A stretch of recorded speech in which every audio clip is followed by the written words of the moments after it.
Hello students, I am Mitushi Agrawal and this is the next chapter in your class, that is components of food. So we will begin with the first lecture in this chapter. So in this chapter we will be discussing some concepts, that is like the concepts of food, that are the components of food. We will be discussing the nutrients, we will be discussing and what are their role in our lives, and then we will be discussing what is a balanced diet and then deficiency diseases. So beginning with that, we have some classification of some things, so let us discuss that. So it is components of food. We have discussed in the earlier chapter also that there are some components of food, and now we will be discussing them particularly in very detail.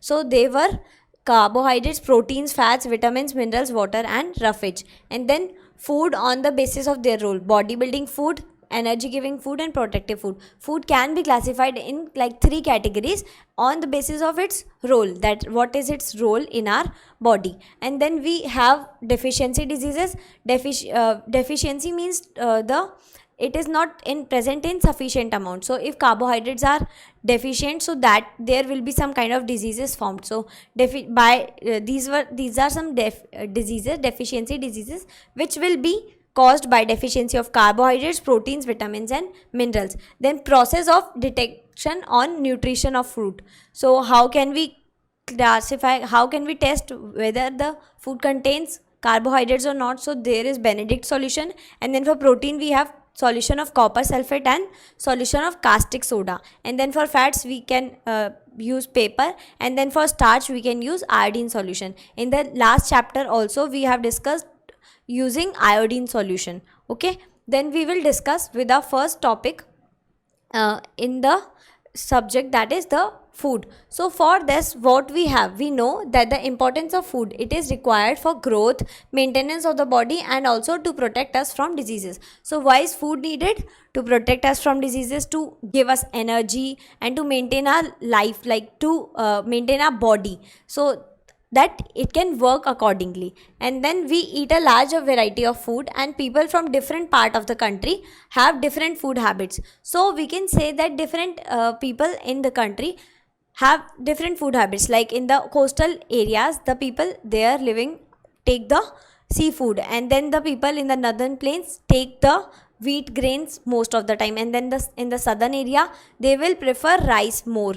And we can say that that is just depending upon their lifestyle. So food habits are varying, and there are a variety of food near us. Like we can see too many type of food qualities, and there are some varieties that we see around us.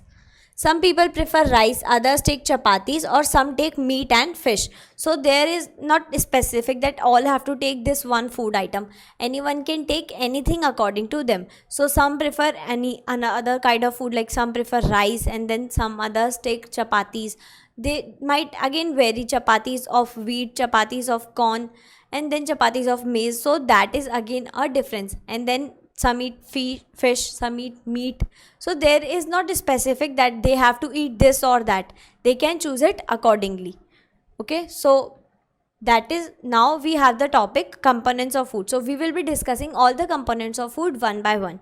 So taking the first component of food, that is carbohydrates. What are carbohydrates? They are made up of carbon, hydrogen and oxygen. So we can say them carbohydrates are organic compound. So what happens that the carbohydrates are made up of carbon, hydrogen and oxygen.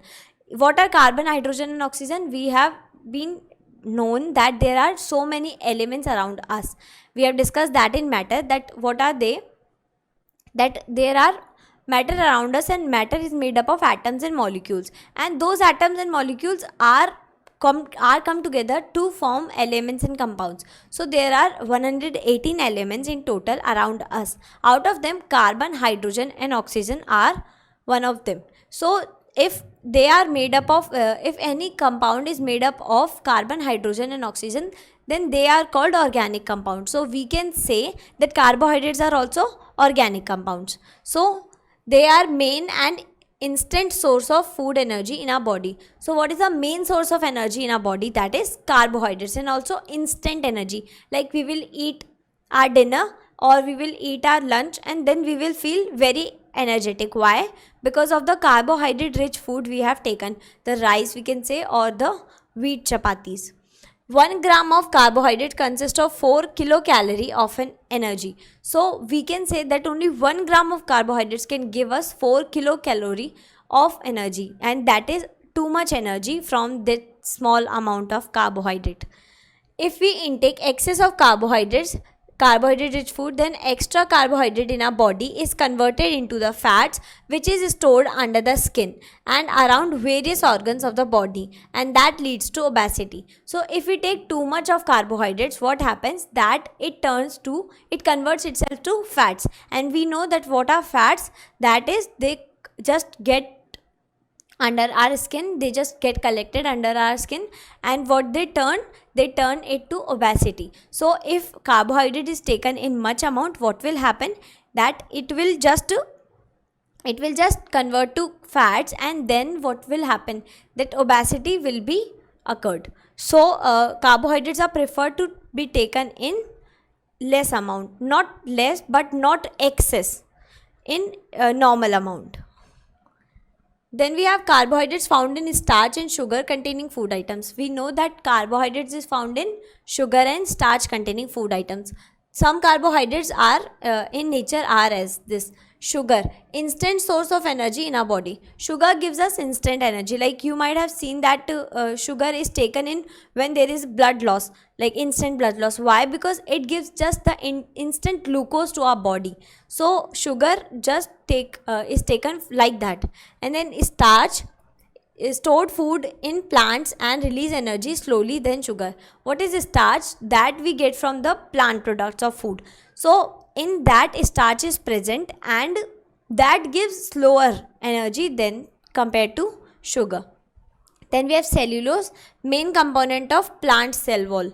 So we know that we intake plants as part of stem, as a part of leaves, as a part of root, etc. So there are some plant cells, and that cell part you will be discussing in your higher classes. But there are some kind of cells which make up any organism. Our bodies, plant bodies, animal bodies, everything is made up of cell. So there are the plant cells. The cells of plants are called the plant cell. So the plant cell has the boundary of cellulose on it, and if we take plants, we are also taking that cellulose part in it. So that is again a part of carbohydrates. Then glycogen, stored food in animals. So the animals have their stored food in the glycogen. Then sucrose, table sugar is also called sucrose. Table sugar is the sugar we use for general purposes for cooking. So that also contains sucrose. And then fructose, fruits contains fructose, which is a kind of sugar. And then all the fruits we know, they are sweet in taste, so they contains sugar in them. Sugar is in the form of sucrose, in the form of fructose in the fruits. And then lactose, the type of sugar found in milk is lactose. We know that milk have some lactose, and then that is converted to lactic acid, that is curd. Curd is formed from the milk, and that lactose turns to lactic acid while curdling it. So lactose is the sugar that is present in the milk. Then we have sources of carbohydrates: wheat, rice, maize, sugarcane, bajra, corn, etc. So these are the grains which we have near us, cereals and grains, which we have discussed in the earlier chapter also, that there are some kind of grains which we eat, and they are all plant products. Then potato, sweet potato, baked beans, then there are the vegetables, potato, etc. They are very carbohydrate rich. They contains too much carbohydrates. Fruits like mangoes, papaya, pineapple, watermelon, we have known that generally all the fruits have carbohydrates in them, as they have fructose in them. So mango, papaya, or any other animal, watermelon, fruits, all the fruits are carbohydrate rich foods. Then dry fruits and all fruit juices, since fruit juices are made of fruit, so they will also contain carbohydrates, and then the dry fruits are also containing carbohydrates. Milk and dairy products like milk we can say, or curd we can say, these also contains the carbohydrates. Then most processed food like pizza, burger, sandwich, jam, jellies, biscuits, chips, bread rolls, cakes, muffins, pasta and noodles are all rich in carbohydrates. We know that taking too much of fast food will turn to obesity. Why? Because taking too much of carbohydrates turn itself unnecessary carbohydrates turn itself to fats, and that converted to be the obesity. And then what happens? Why is it advised to take less amount of carbohydrates? Because they contains more fats. They are not the energy giving food, but they are the fat giving foods. That is like they will give us the fat and not the energy. So for energy, what is preferred? Rice, and you can take wheat and the vegetables and the fruits that are preferred for taking energy from the food, not these processed foods like pasta and pizza things. And then like these are the cereals or the grains, we can say. Then this is the processed food which is not advisable to be taken much. And then we have the milk products, we can say potato also, and then bananas, they are also fruits. And then we have the beans, baked beans, and there are nuts kind of things. So these all contains carbohydrates. And then all the fruits contains carbohydrates. You can see papaya, pineapple, banana, mango, oranges, all these contains carbohydrates in them because of the presence of fructose in them. Fructose, sucrose and lactose, these all are types of carbohydrates that are in different types. Like sugar is present, then also it is carbohydrates. If starch is present, then also it is carbohydrates. So these all are the carbohydrate rich foods which contains these things. Then what is the function of carbohydrates? So for the function of carbohydrates, we have to mention that what the main function, they gives us the energy. So gives us energy. So we can say that carbohydrates are the energy giving food because they gives us energy. Important structural component of plant cell. Also carbohydrates make the plant cell. So we can say that the plant structure is made up of carbohydrates. Then glucose serves as an important respiratory fuel. And for respiration, what glucose is needed? We have discussed this, that how is respiration done? The glucose which we take in from the food, that is reacted with the oxygen inside us, and then we get the energy. So for respiration also glucose is needed, and if glucose is needed, that can be get from the carbohydrates. Like glucose is the simpler form of carbohydrates. Glucose is get how that carbohydrates are broken down into glucose, and then we get it. And for sugar, what happens? Sugar is already very easy to break down it to glucose, so it gives us instant energy. And for talking about respiration, glucose is needed, and that reacts with the oxygen when we inhale, and then we get the energy out of it. So carbohydrates also gives us glucose in some part. So what is happening? So glucose is helping us to respire also. Most of the food we eat is broken down into glucose, the form of sugar in the blood. So we know that there are some sugar level of our blood. So we can say that the blood contains sugar. That is the glucose present in the sugar. So the food we take just breaks down to glucose, and glucose is present in our blood vessels, like it is mixed with our blood. So we can say the sugar which is present in blood is the glucose. The blood glucose level is important. So carbohydrates should be eaten at each meal or snack. So for maintaining that blood level, that blood sugar level, we have to take in the carbohydrate rich food with every meal, and we can say with every snack we have to take carbohydrate rich food. The more sugar one eats, the higher will be the glucose level in the blood. Higher level of sugar level in the blood can cause a condition called diabetes, which is harmful to the body. And if we take much more sugar, so what will happen? The blood sugar level of our body will also increase. So if we take more glucose, then we will get the sugar levels more. And there is a condition which is caused by higher blood sugar levels, that is diabetes. In that there are too much, that is too much higher sugar level in the blood, and which is very harmful for the body. How? Because diabetes, if too much sugar will be mixed with our blood, that will cause many heart problems.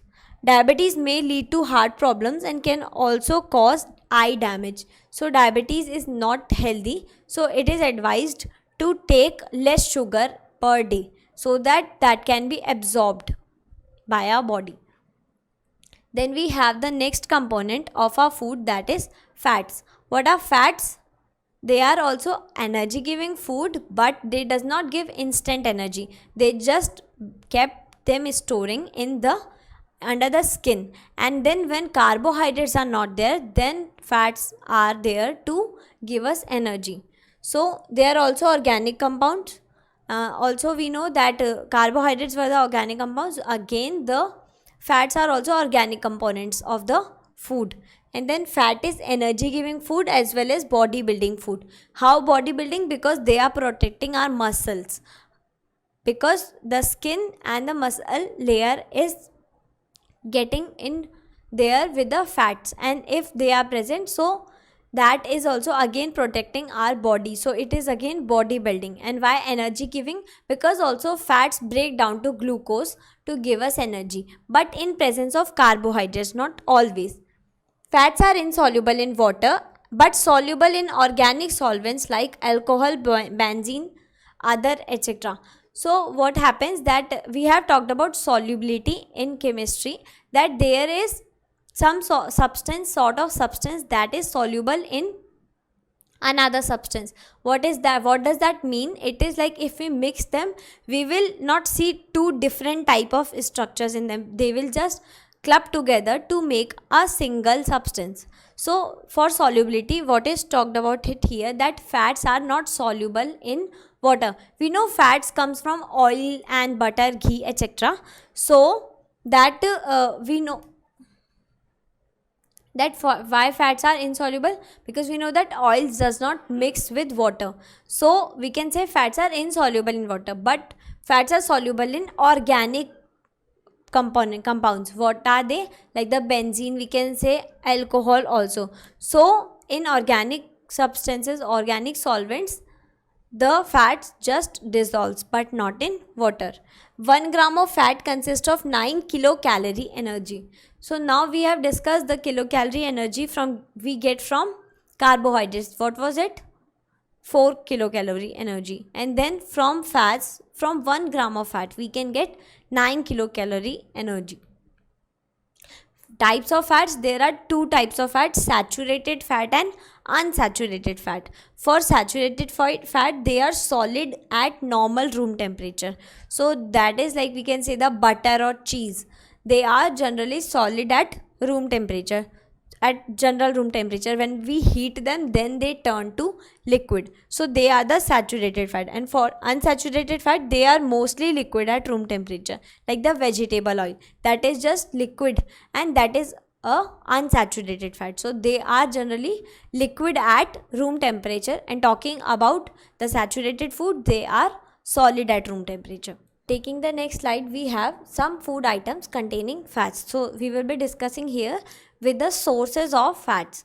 So what are they? Like butter, ghee, cheese, cream, etc. So they all are fat rich. Like if taken in excess amount, they will just turn to obesity. And then talking about oils, where we get oils? We get oils from plant sources, like the beans, we can say, the nuts, we can say. So we get oils from mustard or olives. They are the seeds, they are just all the plant sources. So oils have different types, like mustard oil, olive oil, soya bean oil, sunflower oil, coconut oil, cod liver oil. So they are some oils which we use in cooking purposes, that are all called as vegetables oils, because they we get from the vegetables. And then milk, avocados and other vegetables. Some vegetables also contain fats in them, and milk is again a fat rich food.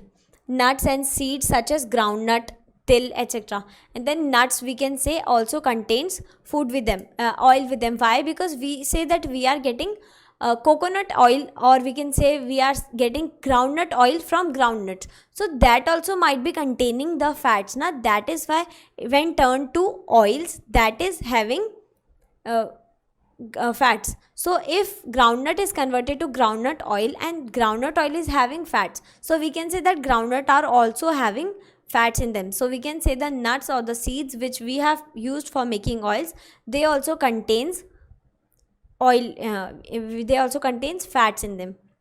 Then meat, egg, salmon, fish, etc., they also are fat rich food. So these were the foods which contains fats. And what happens when excess amount of fat is taken? Then these are the sources of food, like chocolates, also butter, cheese, ghee, and also all type of oils. We can say the nuts also, and the seeds which we use for making oils also contain fats in them. Also milk and some vegetables also contain fats in them. What are the functions of fats? Provide energy to our body. How? We have discussed that fats also simplified to give glucose to our body, but not instantly. They gives us energy in some long time. Like when carbohydrates are not there, we have not taken the meal in between, then what will happen? The fats in our body will give us energy by breaking them down to glucose, and that glucose will give us the energy. So we can say that that is the secondary source of energy. The fats are the secondary source of energy. Like in absence of carbohydrates, fats will give us energy. So they are also the energy giving food. Main component of plasma membrane of animal and plant cell. And again here, that the plant cell and the animal cells membranes are made up of fats. So that is again helping the organisms to make up themselves. Fat acts as a bodybuilding material. Why? Because we know that fats just get under our skin and that protect our muscles. So that we can say that fats are also bodybuilding food, because they are helping in the preparing of our body. And then help in transportation of fat soluble vitamins. We will be like discussing vitamins in the next lecture. And what are they? Like there are types of vitamins, like fat soluble vitamins and water soluble vitamins. So the vitamins which will be soluble in fats, so we will be needing fats to transport them from parts of our body to another. So for that, fats are also needed. So for transportation purpose also, fats will be needed. Then we have the third component of food, that is proteins. We have discussed up till now what are carbohydrates and what are fats, their sources, their functions, etc. And then there are proteins. Proteins are body building foods. They help in the growth and repair of the body cells and tissues. So here what is happening, that that there are some proteins which are body building proteins, like they help us in growing, they help us in the repair of our body cells and tissues also. So they are therefore called body building, because they are helping our body to be built. Chemically, proteins are heteropolymers of amino acids. Amino acid is a structure unit of proteins. Like we can say that carbohydrates were made of glucose, so that the carbohydrates break up to glucose. And when we talk about proteins, proteins break up to amino acids. So that we can say that amino acids make up the proteins. So we talk about the structure of protein. What happens, that they are made up of small units that are called amino acids, and we can say that is the structural unit of the proteins. Okay, so why is it said heteropolymer? Hetero means different, so that is like polymer means collection of many substances. So amino acids come together to form proteins. But why the word hetero is used? Because it is not necessary that same amino acids make up the protein. Different types of amino acids can make up a protein. So that is why it is said to be a heteropolymer.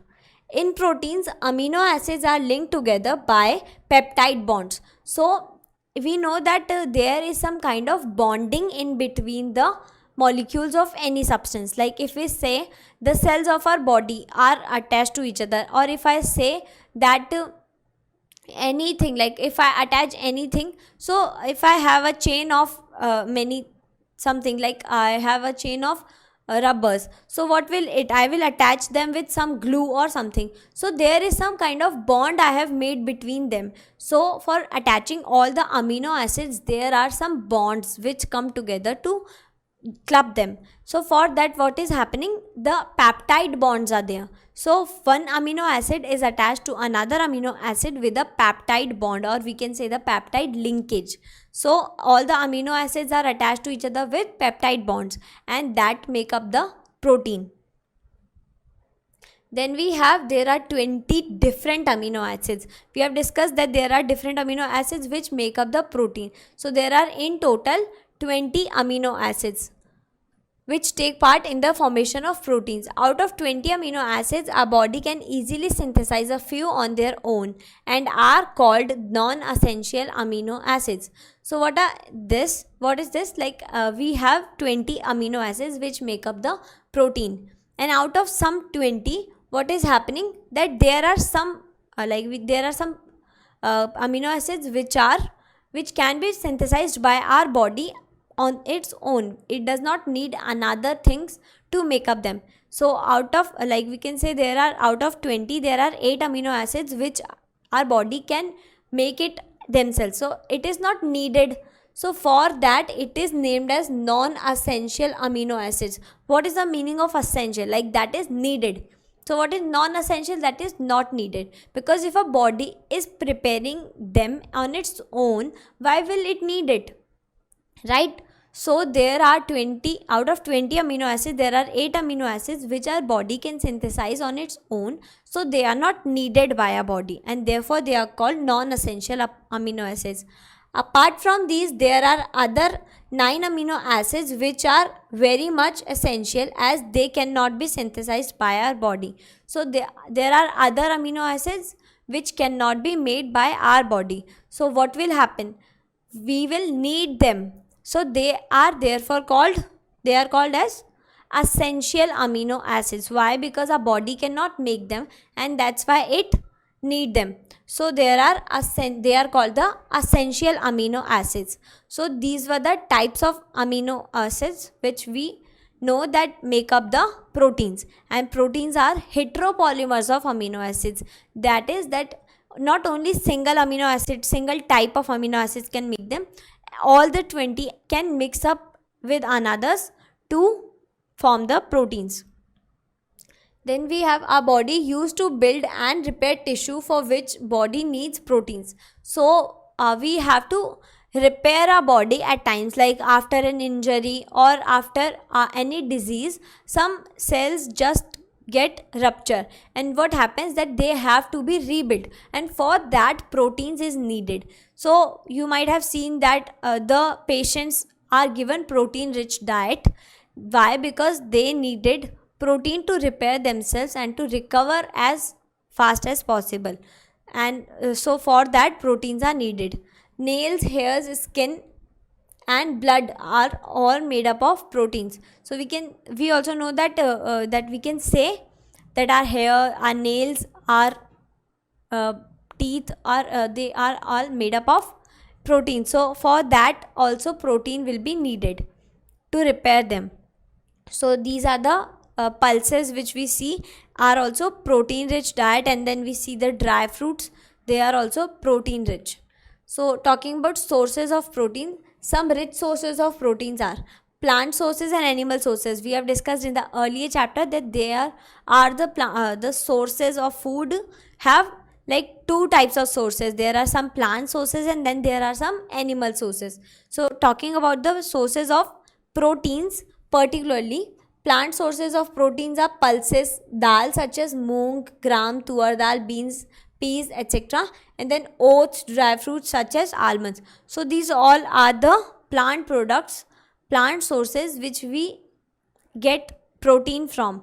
So that are the dals, like all the pulses contains proteins. Like I can say tuar dal, moong dal, gram, etc., all the dals. And then we have the nuts, we can say the seeds, we can say they all also contain proteins. And then talking about almonds, like we can talk about dry fruits, they also contain proteins in them.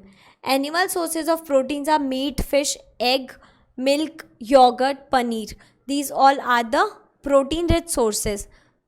So talking about the protein rich sources, there are some sources like we can say meat, fish, eggs also. Eggs are the very protein rich diet. So for like vegetarian people, eggs are preferred for protein rich diet.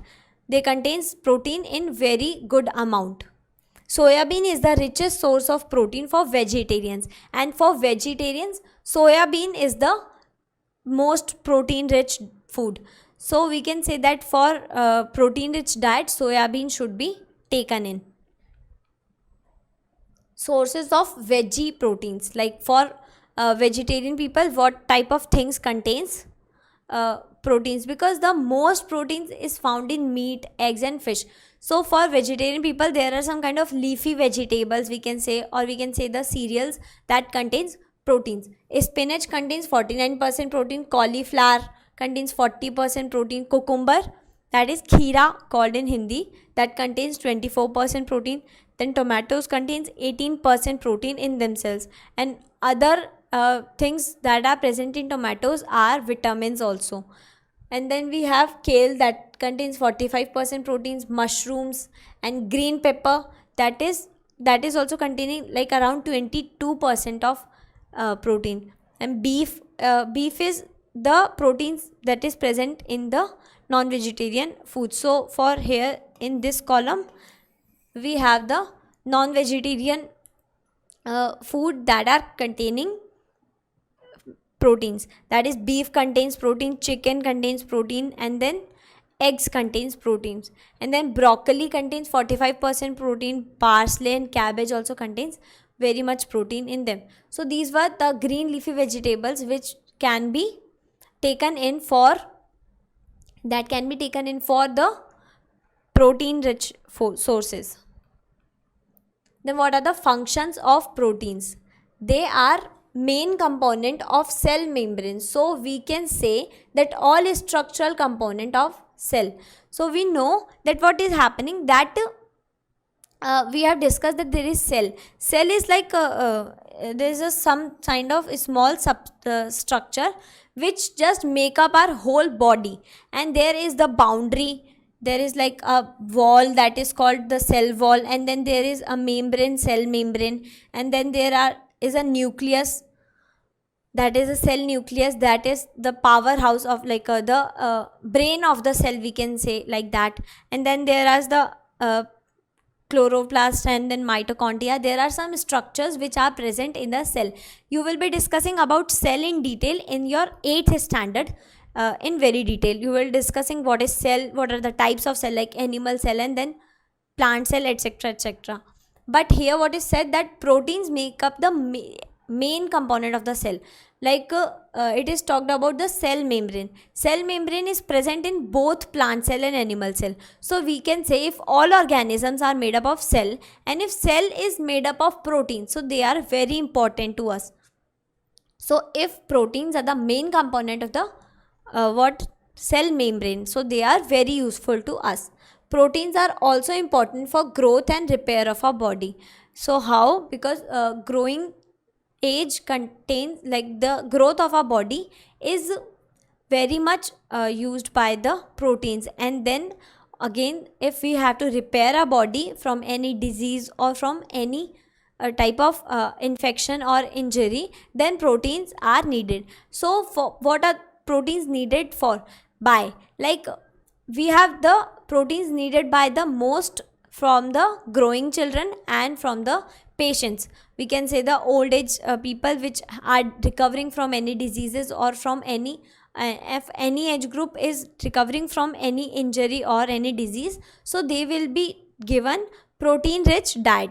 Why? Because proteins helps to repair the ruptured cells and tissues of our body, and also in the help of growth.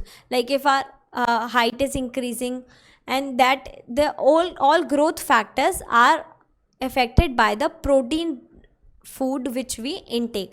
So for growing children like you, it is advised to take more of protein rich diet. So include dal in your every meal, or if possible take as much as proteins are needed, like almonds you can take, and then you can take soya bean rich food, like in chapatis also soya bean can be mixed in the flour earlier.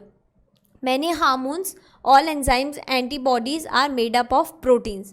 Like there are many hormones in our body which are responsible for different vital processes inside us. So they are also made up of proteins. We know that proteins basic part is amino acids, and proteins come up to make cell membrane, and then we can say the hormones inside us, and then some enzymes are also made up of proteins. Enzymes are the chemical substances which helps in chemical reactions inside our body. There are some reactions taking place now, like I have earlier told you that the glucose reacts with oxygen to give us energy. So there are some enzymes needed for the chemical reactions taking place inside our body. And then some antibodies are the ones which uh, attacks the microbes of diseases, so they are called antibodies. So they all are made up of proteins. So proteins are helpful in controlling system, metabolism and immunity. Why? Because the controlling system, what is the controlling system? That is affected by the hormones of our body. Like our hormones help us to react to things, and that is why our controlling body, our controlling thing is just helping by the proteins. And then we can say the metabolism, like the vital processes, chemical reactions. So the reactions taking place inside us, the metabolism, so it is also again helped by protein. And then talking about immunity, how? Because proteins make up the antibodies, and if antibodies are there, our immunity will be stronger. What is immunity? To fight against the diseases. So how much capacity we have to fight against any disease, so that is the immunity. So we can say that immunity is also being increased, or we can say the it is getting help from proteins, because proteins make up the antibodies, and then those antibodies helps us in the in the immunity thing, in the capacity to fight against diseases. Our blood contains a protein called hemoglobin. There is a term you might have heard about hemoglobin. That is, our blood is made up of some kind of red blood cells, white blood cells, and then there is plasma inside our blood, and then there is platelets inside our blood. So the red blood cells contains the hemoglobin, and that hemoglobin is again a protein structure. Like the hemoglobin, if you talk about hemoglobin, what it is, that it is the it is a protein structure that contains iron in it. Iron is the uh, uh, kind of element, you might have heard about it. Iron is a general word which we use, like the loha, and that is an element that is also present in hemoglobin. So hemoglobin is completely made up of proteins and iron. So if hemoglobin is made up of proteins, then again it is very useful, because blood just helps us too much. The body is made up of many things, and that blood is very useful, which carries oxygen from lungs to the cell and CO2 from cells to the lungs. How is respiration done?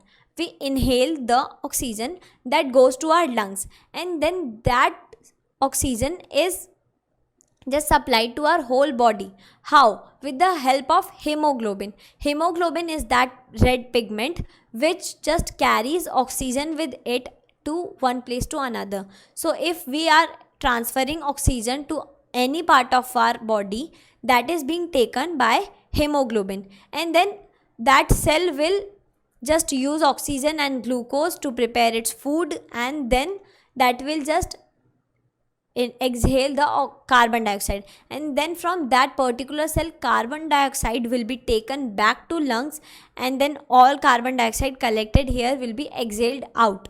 So for the transportation of oxygen and carbon dioxide in our whole body, hemoglobins are needed, and hemoglobin is made up of protein. So again protein is important. Protein function, like we can say that protein make up the hemoglobin, and hemoglobin help us in transportation of Like the oxygen is carried from the lungs to all cells in our body, like all parts of our bodies there are cells, and then from there the carbon dioxide is transported back to lungs. So for this process also we need hemoglobin, and that is made up of proteins.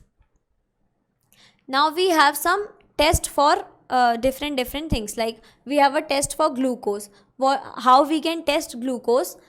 Take 2-3 ml of sample in a test tube. Like I have a sample and that I will take 2-3 ml of it. Add 2 to 3 drops of Benedict reagent, and if we add Benedict reagent to it and after heating it for some time, what happens that the glucose sample will turn to brick red color, and that indicates that glucose is present in that sample. And for taking the test of starch, we have discussed that for that iodine is used, iodine solution. So after taking 2-3 ml of sample again in a test tube, add 3 to 4 drops of iodine solution, and if I add iodine solution to it, what will happen? Appearance of dark blue color. So that color of iodine will be turned to dark blue, and that indicates that there is starch present in that sample. Talking about test of proteins. How to test proteins? For that, take 2 ml of sample, add a few drops of Biuret reagent, and that is the NaOH plus CuSO4. Like I have talked about it, the sodium hydroxide and the copper sulfate. So they both are. Sodium hydroxide is also called caustic soda. Caustic soda is something that you might have seen your mother using in the kitchen. So I will write it that this is the caustic soda plus copper sulfate.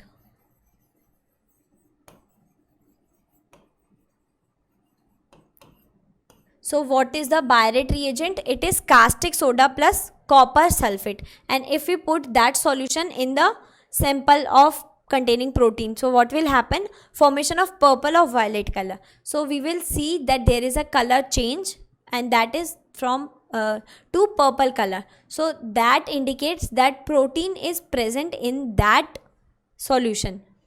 Test for fats. For testing is there fats or not in any particular sample. So what will happen? Take a few drops of the sample, add 2 ml of ethanol to the test tube, shake well, add 2 ml of water.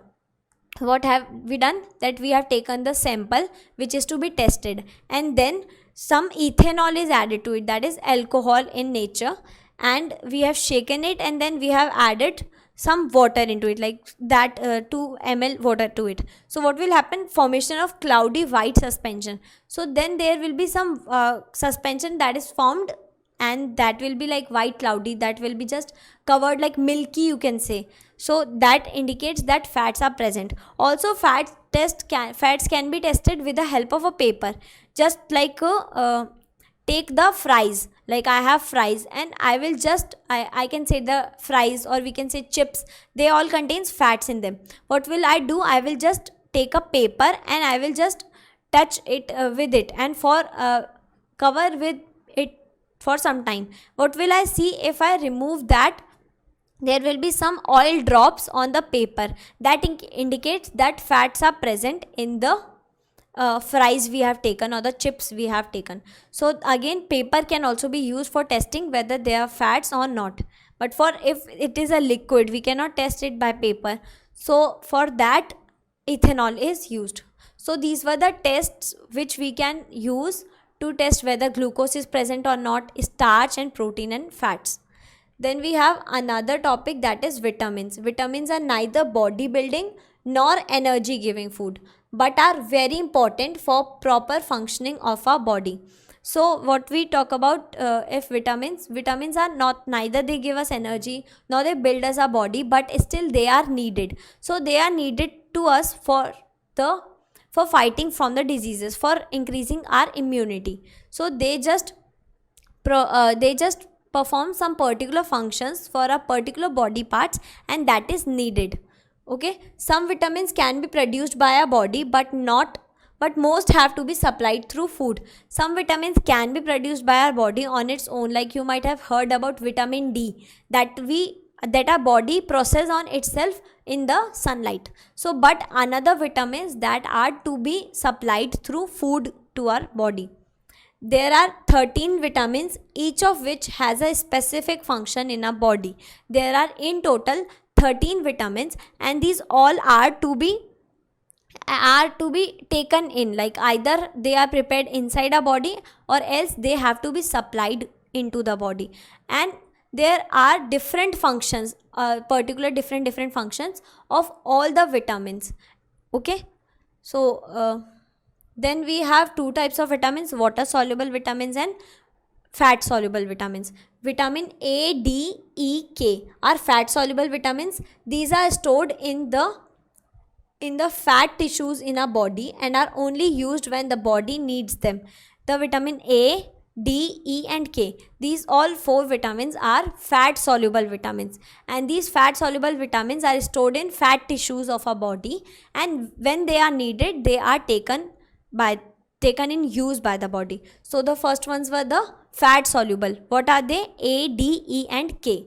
Okay, then talking about water soluble vitamins: vitamin B1, B2, B3, B6, B12, folic acid. These all are together called as the vitamin B complex, together known as the vitamin B complex. And vitamin C are examples of water soluble vitamins. So these are like the B1, B2, B3, B6, B12, folic acids and vitamin C. These all are the ones which we have to which are the water soluble vitamins. Okay, then water soluble vitamins are usually not stored in the body. They are absorbed into the blood stream and excess amount is thrown out of the body.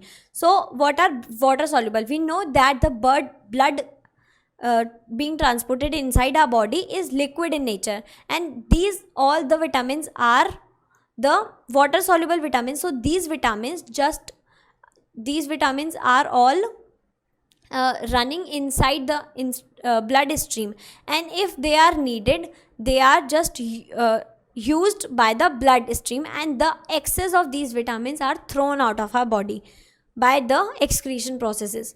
But fat soluble vitamins are stored inside our body, and then when needed it is used. But for water soluble, they are not stored in our body, they are just transported and when and then thrown out. The excess ones are thrown out immediately.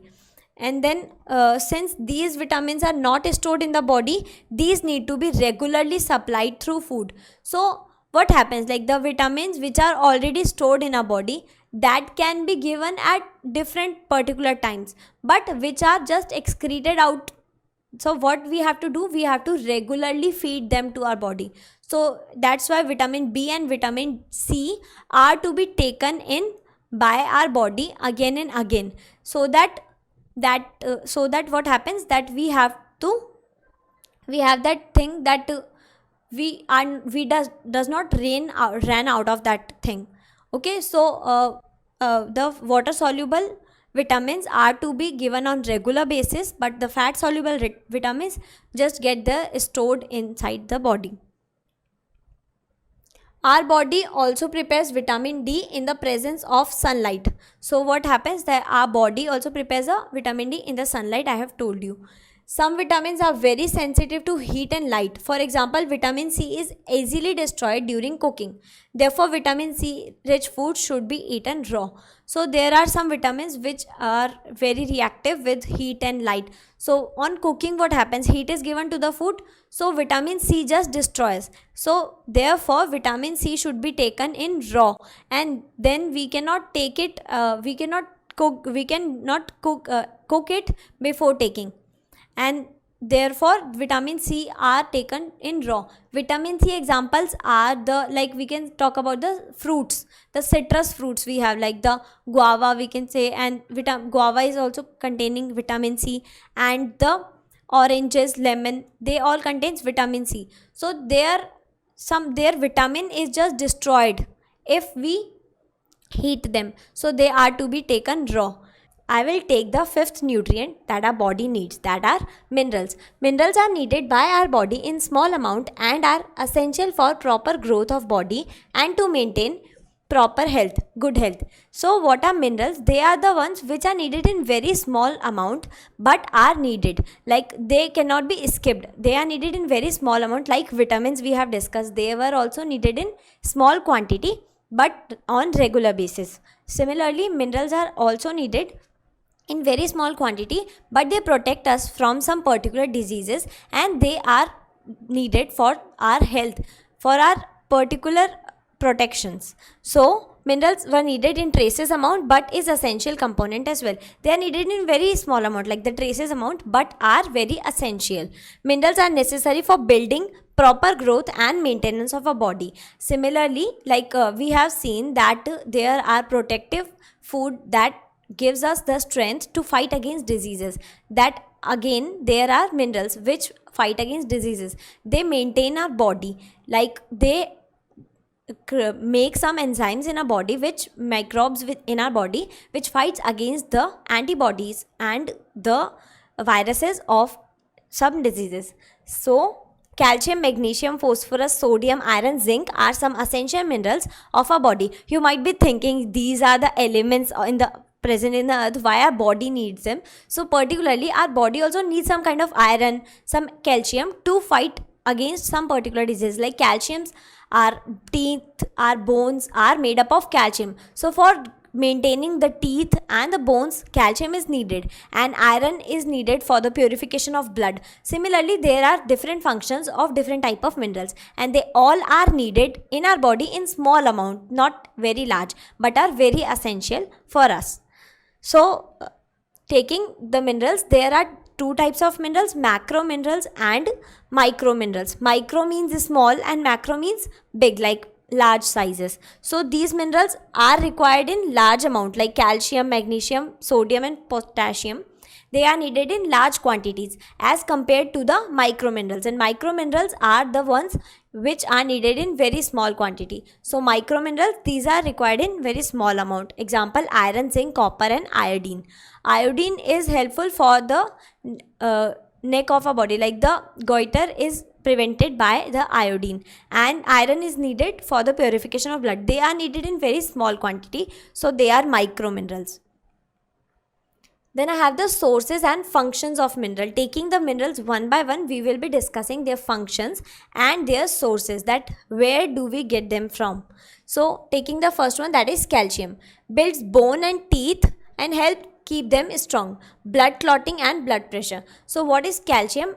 Calcium just make up the teeth and bones of our body, and also it maintains them. Like if there is any regard in the bones or etc., so what happens, then calcium is given to the body and that just make it easier for us to have them. And we can get calcium from milk, cheese, yogurt, tofu, broccoli, legumes. Milk is the best source of calcium, and that is why it is given to the infants, because in infants what happens, that the teeth is growing, so for them the bones are also making up. So that's why milk is given to infants and also toddlers. Why? Because their teeth are growing at that time, and that's why calcium is needed by them in large quantities. Then we have magnesium, keep nerves and muscles strong, help to form bones and teeth. Then again, the teeth are and bones are also made up of magnesium in small quantity, and also magnesium helps in keeping the nerves and the muscles strong. We have the nervous system and we have many nerves running through our body, so they all are kept strong by magnesium. The sources of magnesium are spinach, wheat, dry beans, peas, nuts and fish. These are the sources from where we can get the magnesium mineral. Then we have potassium, keeps fluid balance in the blood and tissue, helps in controlling blood pressure, allows nerves and muscle to work together. Then here we have the potassium. What potassium does, it keeps the fluid balance in the blood.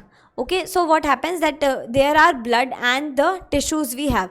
Tissues are some kind of semi-solid substances, and the blood that runs in our body is liquid. So there they have to maintain some balance to, so that the liquid can pass its materials to the semi-solid substance. So for that potassium is needed. And then we have the blood pressure problems that are also controlled by potassium, and also our nerves and our muscles work together due to presence of potassium.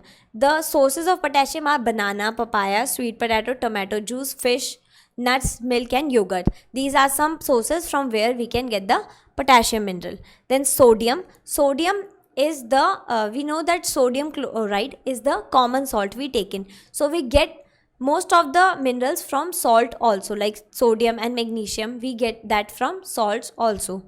So we know that sodium chloride, I have taken that example earlier also, that it is NaCl and its name is sodium chloride, and this is the common salt we take.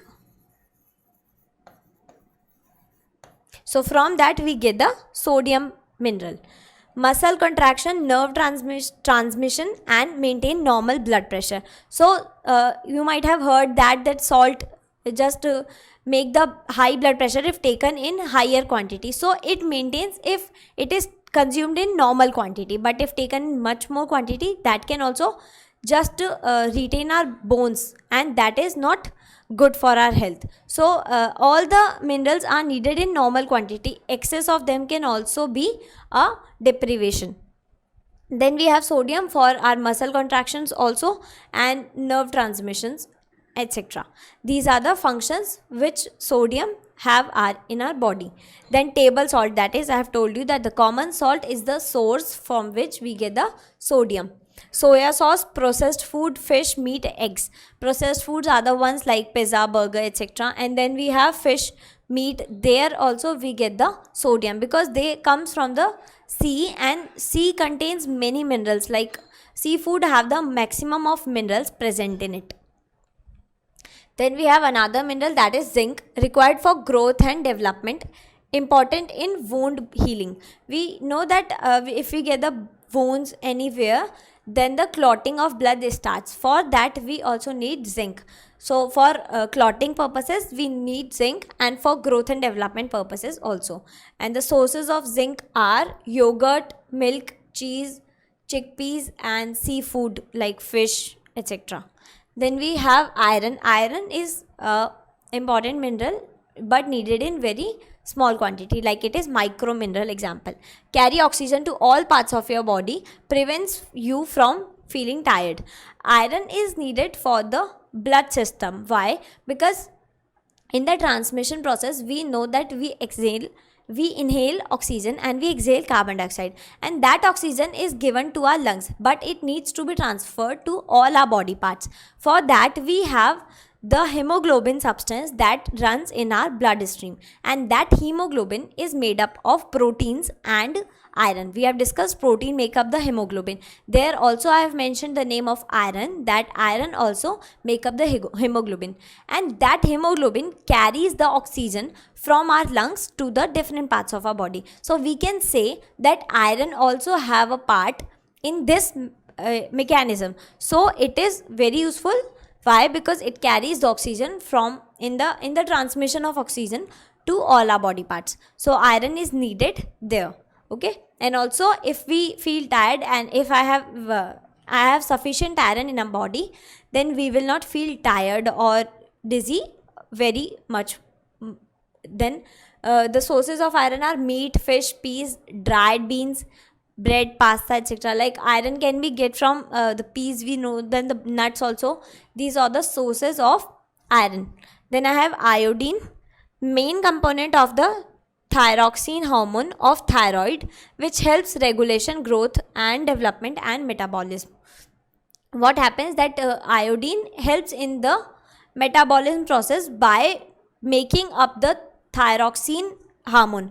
Thyroxine hormone is in the thyroid glands. Thyroid glands are the ones which are the major parts of our body, and they runs you might have heard about thyroid, and there are some swelling processes, etc. in that. So if thyroid is becomes a disease, so there are thyroid glands in which iodine makes up the thyroxine hormone, and that is important for us.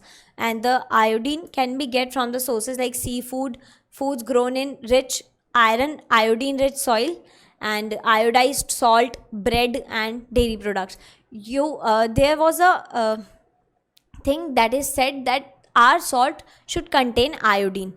Like iodine is a salt should contain iodine, and that's why iodized salts are preferred. Iodized salts are the salts like NaCl, but there is the presence of iodine in it. So we can get the iodine in that little amount from the table salt we take in daily. And also seafood prefers us and also seafood gives us the iodine, and we can get iodine from dairy products also, and the foods which are grown in the soil which already contained iodine, so the food will also have iodine in them. So from there also we can get iodine.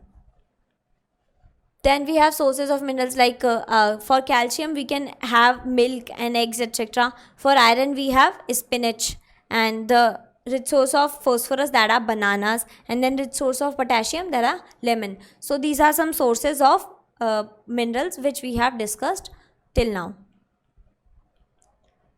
Then we have the another nutrient in the list, that is roughage, the 6th number. Dietary fibers are also known as roughage. There are some dietary fibers that are known as roughage. Roughage is the needed in very small quantity. Again, roughage does not provide any nutrient to our body, but it is essential component of our food and adds its bulk.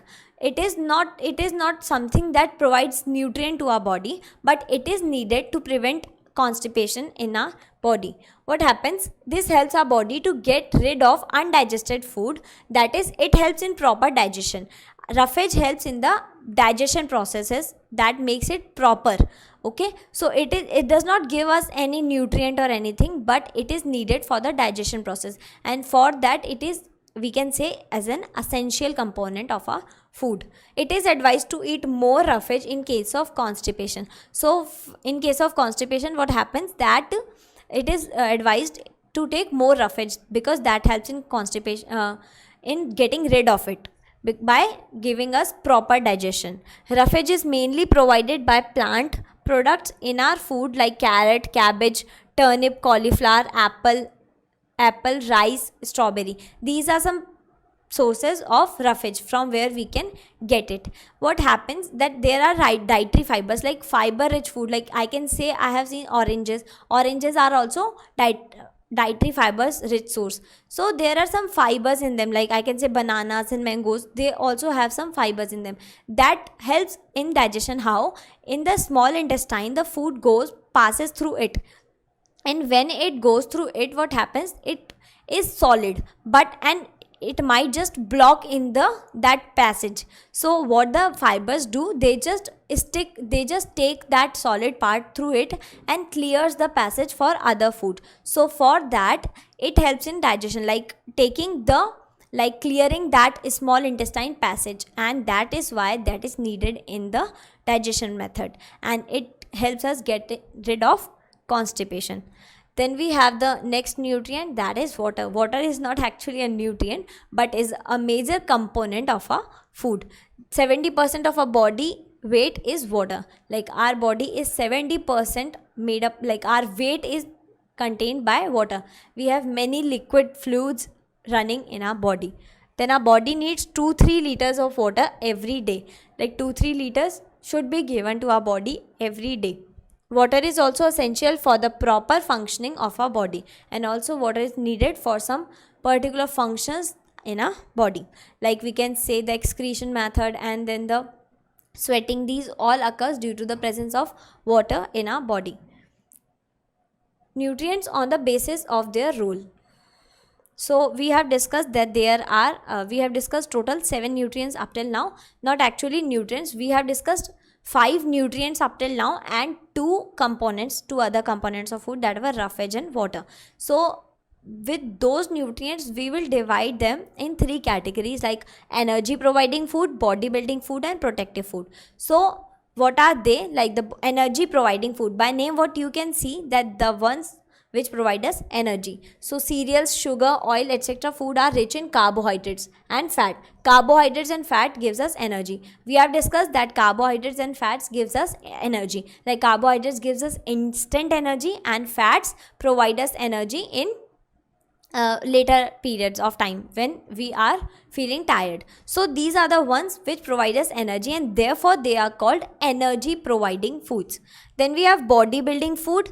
Pulses, beans, milk, fish, etc. are rich in protein, minerals and fat. All these content of food help in our body building and growth of the body. So now we can say all the food which contains protein or minerals or the fats are bodybuilding food, because they are the ones which helps us in maintaining our body. We have discussed minerals helps us in maintaining our body, like teeth, bones, etc. And then proteins helps us in the growing stage, and fats helps us to protect our muscles by fats, because fats consumes under our skin and that makes up our body. So these all are the bodybuilding food because they helps in maintaining our body and its growth.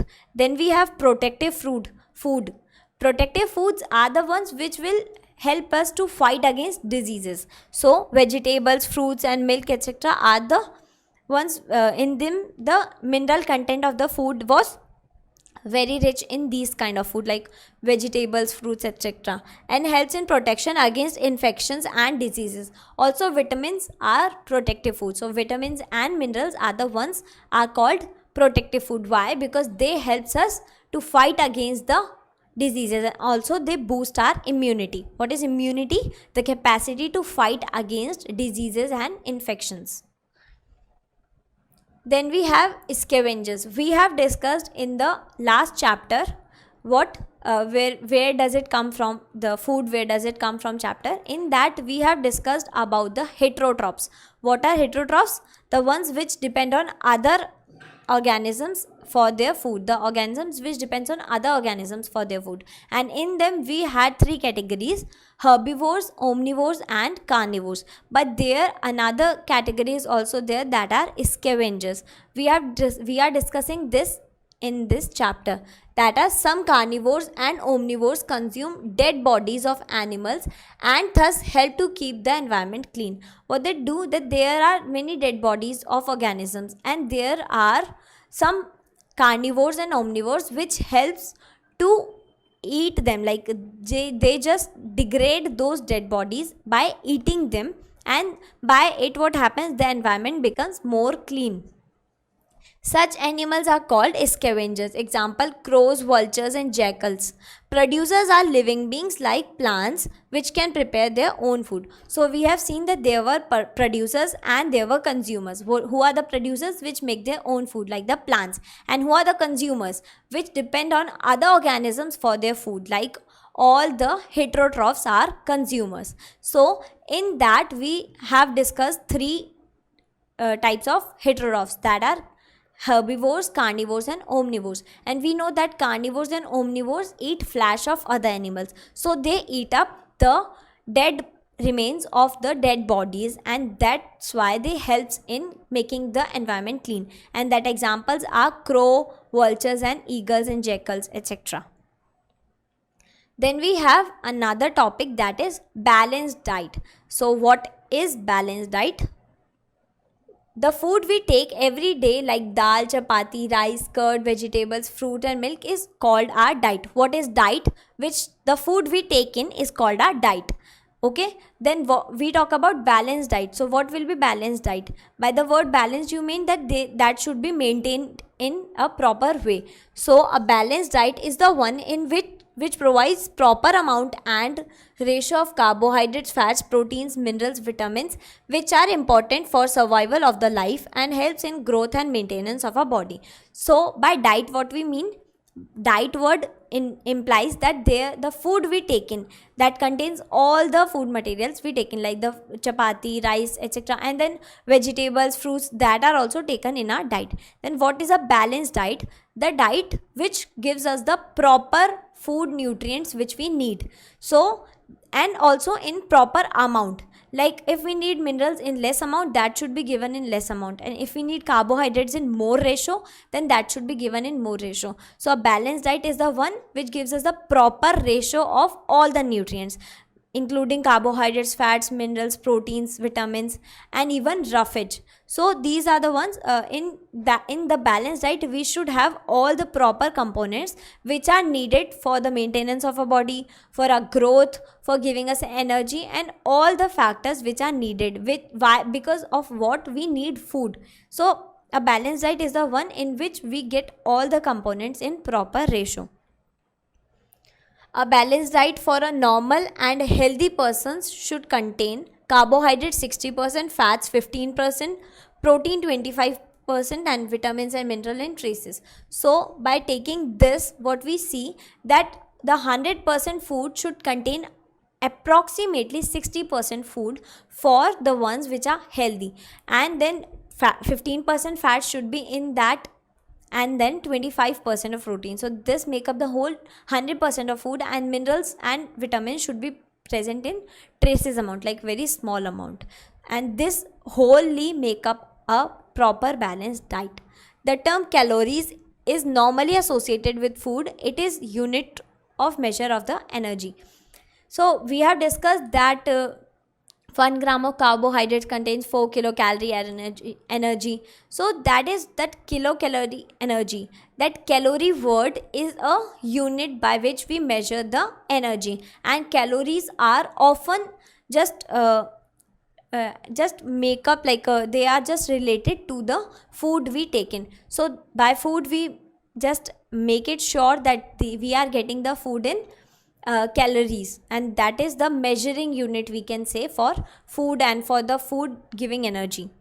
The food that we eat is burned inside our body to release energy. Our body burns this food through complex chemical reactions to release energy.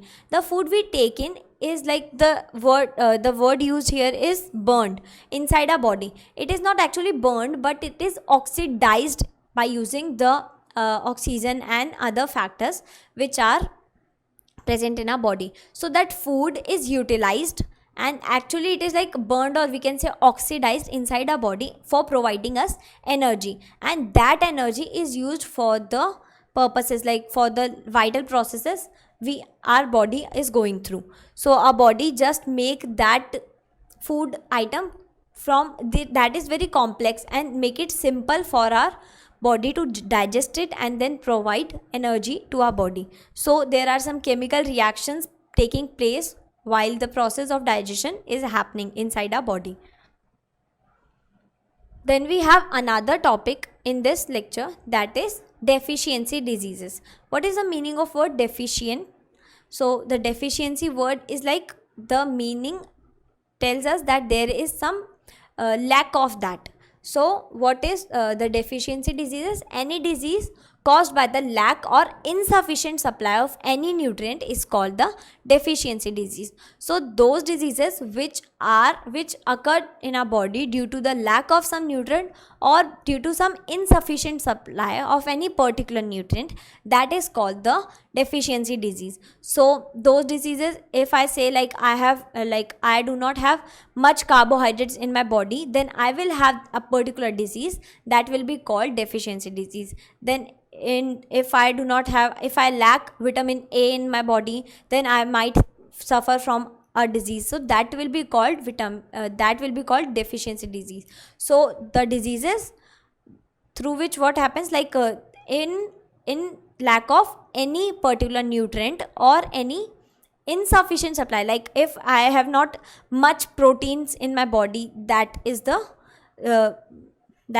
thing by which these diseases occur. Deficiency of carbohydrates. So what happening, like we will be discussing all the nutrients deficiency one by one. So taking the first, that is deficiency of carbohydrates. Carbohydrates is the main source of energy, and this energy is used in various functioning of a body. We know that is the main source of food which our body needs, and if it lacks, so then our body will be facing so many weaknesses, etc. So deficiency of carbohydrates in our body leads to weakness, decreased stamina, feeling unhealthy, decreased blood sugar level, feeling dizziness. So what happens if carbohydrates is not present in sufficient amount in our body? We will feel weak, we might feel unhealthy, and then we will feel like dizziness, like we will feel fatigue very early, like we will do some work and we will feel tired again and again. And then the blood sugar levels will also be decreased, because we get the blood sugar from the carbohydrates. We have talked about that. We are getting the sugar level. Our sugar level is maintained by the carbohydrates in our body, so our blood sugar levels will go down and our stamina will be decreased. So these are some symptoms which we will see if we have lack of carbohydrates. Then the next, we have deficiency of proteins. Deficiency of protein leads to kwashiorkor or marasmus. These are the two deficiency disease that are caused due to the lack of proteins in our body. These diseases are more common in rural areas where there is less awareness. Nowadays the awareness is done in many areas, but earlier it was seen that these two diseases are very much common in the rural areas, and for that the government started midday meal in the government schools so that the students get their diet properly. So talking about these diseases, that is kwashiorkor. Firstly, symptoms of kwashiorkor, that is protruding belly, dark and scaly skin, brownish hair, projected eyes, stunned physical growth, usually underweight, and swollen legs due to accumulation of water, loss of appetite, anemia, mental retardation. So these are some symptoms which we see in the kwashiorkor diseases. That is like the belly of a small child will be just too much protrude, and then there will be swollen legs due to the water just get collected in the legs. And then there will be another symptoms like brownish hair, and then there will be like the eyes will be very stunned, like they will not see clearly, they will lack clear vision, and there will be loss of appetite, they will not need food again and again. So these are some protein deficient diseases. Like this is a disease, that is kwashiorkor, which occurs due to the deficiency of proteins. Then we have another disease, that is marasmus.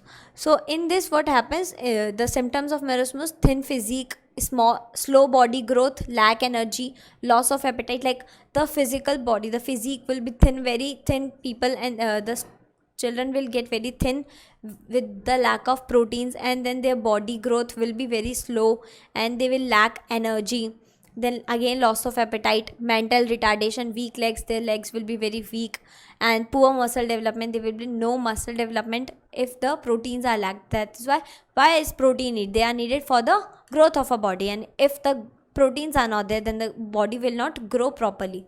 Okay, caused by protein, like calorie malnutrition. So if the nutrition like proteins are not given in proper amount, then this is caused, and then child is weaned out early and given diet low in protein and carbohydrates. If that child are not given proper diet with proteins and nutrients, other nutrients, then this disease just comes out. And when the mother is weak due to repeated childbirths, feminine and wartime, and also the health of mother also depicts that children might suffer from marasmus. Deficiency of fats and carbohydrates also turn in the marasmus, and proteins are used to generate energy. Growth is reduced to protein deficiency.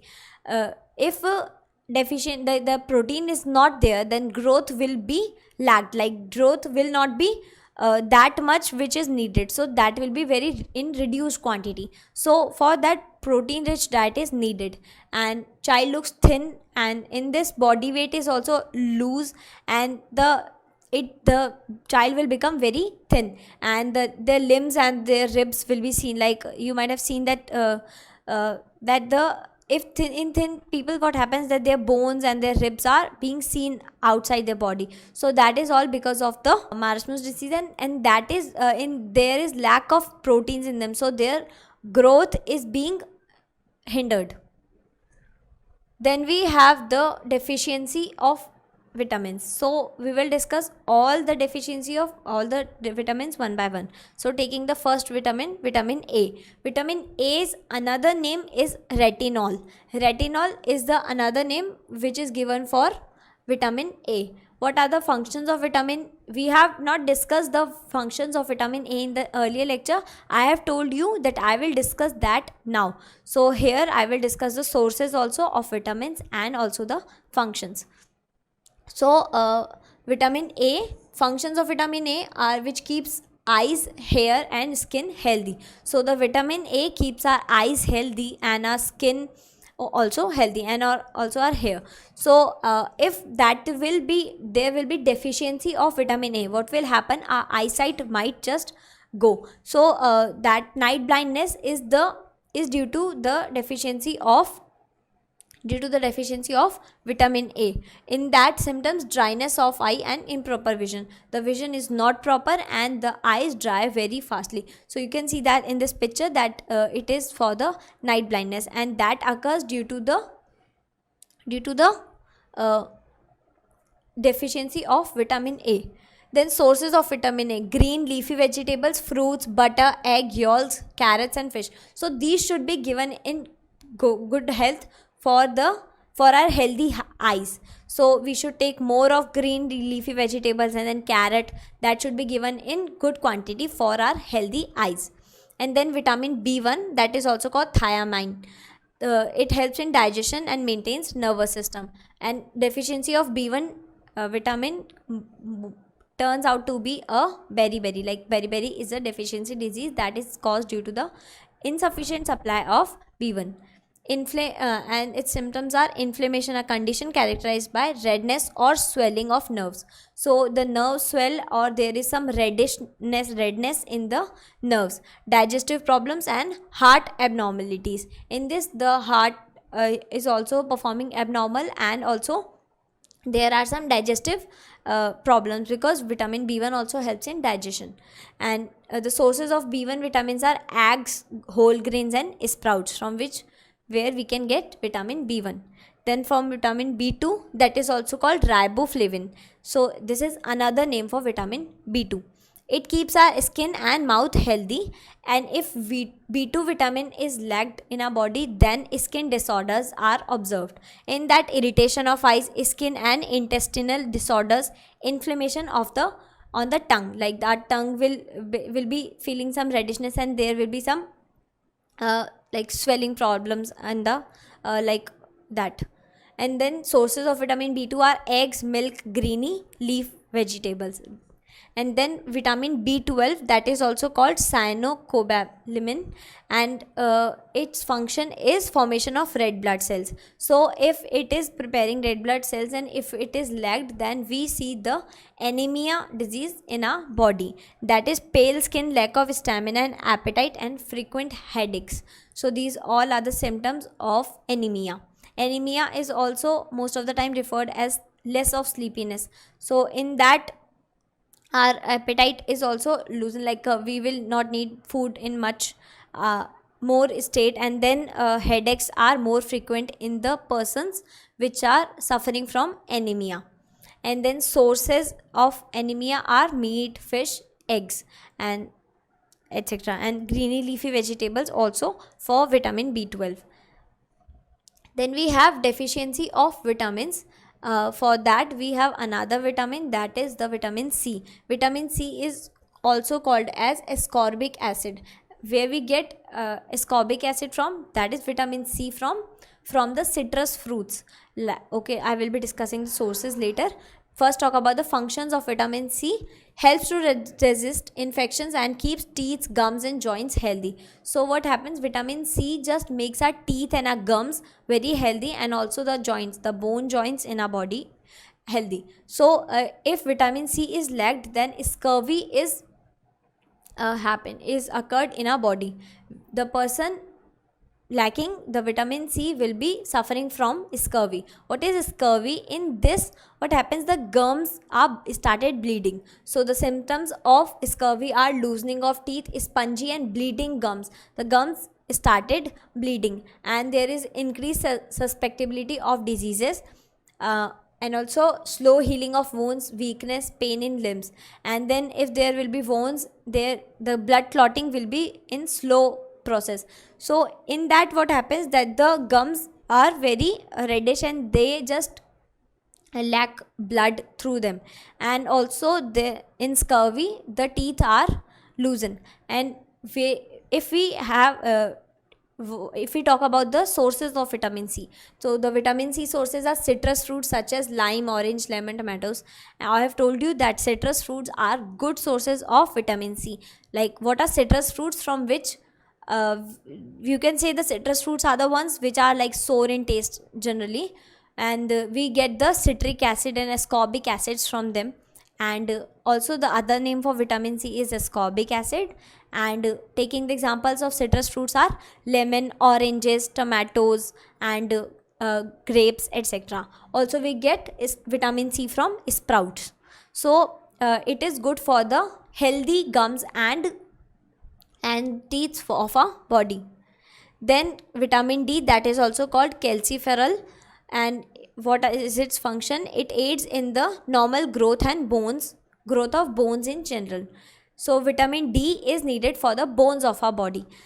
We have seen that vitamin D can be made inside our body by the sunlight. So it is just a it can be just we can get vitamin D from the sunlight. But also there are some food sources from which we get vitamin D, that are the milk, fish, eggs, and sunlight is the general source of vitamin D. And also milk, egg, and fish are the ones from which we can get vitamin D, because it helps in the bones, in the maintenance of our bones.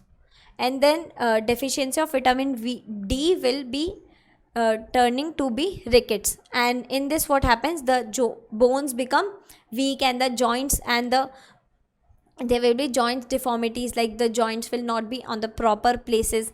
And joints and bone deformities such as bow legs and pigeon chest, softening of ribs, protruding abdomen. So in this what happens, that all the joints are not in proper place they are supposed to be. And then there will be like softening of bones, because they will feel weak. Bones are just made up of calcium, and vitamin D are also needed for maintaining them. So in this also bow legs, like the knees will just move out, they will protrude out. And sometimes also knocked knees also suffered if in the lack of vitamin D, that is in that the knees just protrude inside and the feet apart. So these are the symptoms which the person with rickets might suffer. Then we have vitamin K.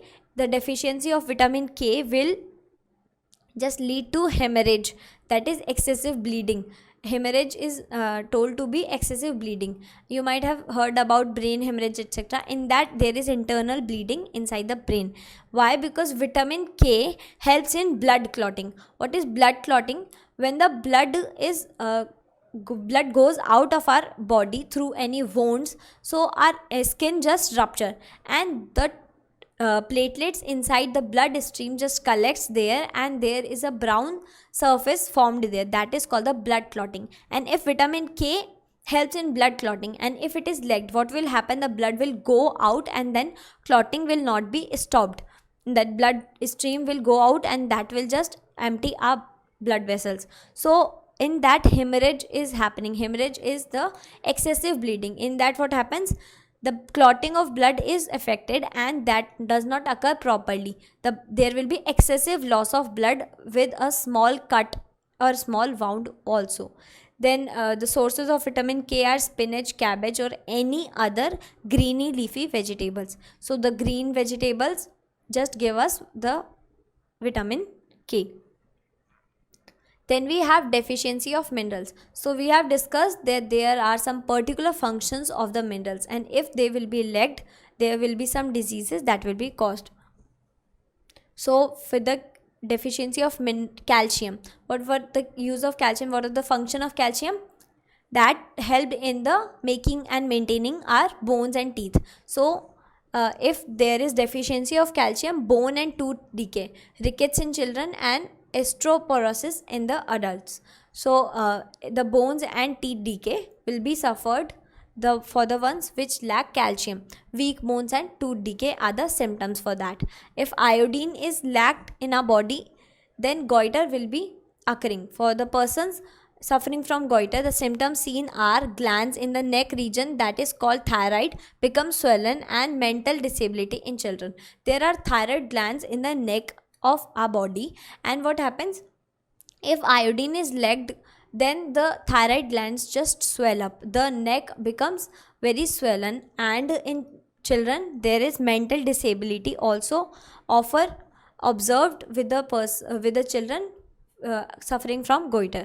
And then if iron is lacked, then anemia is occurred in the body, weakness, pale yellow body color, and whitish nails. So for iron was needed for the good process in by which the oxygen can be transferred from one body part to another. So it is just getting inside. Iron is needed for the purification of blood also, so then there will be loss of blood inside our body, and anemia is also will turn into weakness, and also the nails will just become pale white, etc. And there will be, the nails will become whitish or pale yellow, and then the body color will be not that healthy, because the blood will be not purified, and there will be lack of oxygen in some body parts. And then sodium and potassium, the deficiency disease caused due to lack of sodium and potassium is body and muscles weakness and paralysis. In this, the symptoms are general weakness and dehydration. Then we have another mineral, phosphorus. Due to deficiency of phosphorus, rickets in children. Phosphorus is again needed for the bones of our body, and then if it is deficient, then the rickets will be again occurred. Weakening of bones and teeth and body weakness. And the function of rickets were also others, like the joints will be, there will be deformation. And then fluorine is another mineral that that in deficient if deficiency of fluorine will turn to dental decay, that is again the teeth decay. So in that, the symptoms are increased tooth decay, like the tooth will be loosen more, and there will be the bleeding gums, etc. So these are the symptoms which we see in if the minerals are lacked in, if some particular minerals are lacked in our body. So talking about minerals and vitamins all together, what happens that they are needed in very less quantity, very traces amounts, but are needed, are very essential for us to maintain our body, like our bones, teeth, and our blood. So they are needed in very small quantity but are very essential. Like lack of one nutrient, like one mineral or a single vitamin can cause some diseases that are called the deficiency disease, which we have discussed properly. Then we have deficiency of water. You might have heard that water should be taken in good amount in our body, and we have discussed that water should be taken like 2 to 3 liters per day, because 70% of our body weight is made up of water. Water is also essential for the proper functioning of our body. We know that there are some functions which are provided, which are performed by the fluids inside our body, and that all are due to the presence of water. Excess loss of water from the body can cause a condition of dehydration. The dehydration process is the dehydration thing is happening because if there is less water inside the body. Dehydration causes loss of salts and leads to weakness in the body, and because water have dissolved salts inside it, and that helps in our body, and because of that weakness can also be seen. An oral rehydrating solution, ORS, oral rehydrating solution, the solution which will rehydrate, like hydrating means to give water to the body. So the oral rehydrating solution, ORS, can be given to the patient to recover from dehydration. So for recovering from dehydration, what happens that ORS is given. It is available free of cost at primary health centers. It can also be made at home. Also it is very easily available and also free of cost at the primary health centers, and should be given to the patients which are recovering from dehydration, to give the instant water supply to our body for the dehydration, that is ORS is given. Now taking some questions from your modules, that is the question number 17, excess intake of fatty food causes. So if fats are in much quantity, then obesity will occur. So the first option is the correct one. A very good source of animal protein. We have discussed we get proteins from foods like pulses, grains, etc. And then the animal protein from fishes and meat, etc. So that is the fish. It gives us protein rich food. And then both marasmus and kwashiorkor are diseases occurring in infants due to the deficiency of which nutrient? Proteins. Proteins deficiency diseases are kwashiorkor and marasmus. Then a person with bleeding gums should daily take. What happens when bleeding gums happens? When the vitamin C is not present in good quantity. So the ones which are having bleeding gums, they should take more of vitamin C like daily. So search for the source of vitamin C. Milk is not. Carrots, lemons and butter. Lemons are the ones. Why? Because I've told you that all the citrus fruits are good source of vitamin C. Then taking another question number 53 and 54, that are multiple correct questions. So in this blank is a carbohydrate. So we have to search for the sources of carbohydrate. Glucose is a source of carbohydrate. Then we have glycerol, fatty acids, no. And then fructose is also a type of carbohydrate. So taking it, we have glucose and then we have the fructose. Examples of dairy products. Dairy products are the ones which are the called milk products. So yes, paneer is a milk product. Then egg, no. And then curd, yes, it is a milk product. Honey, no. Honey we get from the honeybees. And then cheese, yes, it is again a milk product. Then taking paragraph based question, paragraph number 2. Vitamin C, yet another essential component of our diet. It keeps some organs healthy and also hold cells together and increases our body's resistance to infection. A deficiency of vitamin C leads to bleeding and swollen gums, weight loss and joint pains, susceptibility to infection and delayed wound healing. It keeps some organs healthy. Some organs are related to what vitamin C does. It keeps some organs of our body healthy. What are those organs? The teeth, gums and bones. So why? Because vitamin C is healthy for our teeth, etc. And then vitamin C leads to a deficiency disease. What was that? Scurvy. Because in that what happens, that the gums become swelling and they start bleeding, and also the joint pains, because vitamin C also helps in maintaining the joints of our body. So the deficiency disease which is caused due to the lack of vitamin C, that is scurvy. And then another name for vitamin C, we have discussed the another name for all the vitamins, and for vitamin C it was ascorbic acid. So the fourth option is the correct answer. Then we have the question number 61, column matching questions. In this we are given 2 columns and we have to match them. So energy giving food. What are the energy giving food? The carbohydrates and the fats. So this one. And then I have bodybuilding food.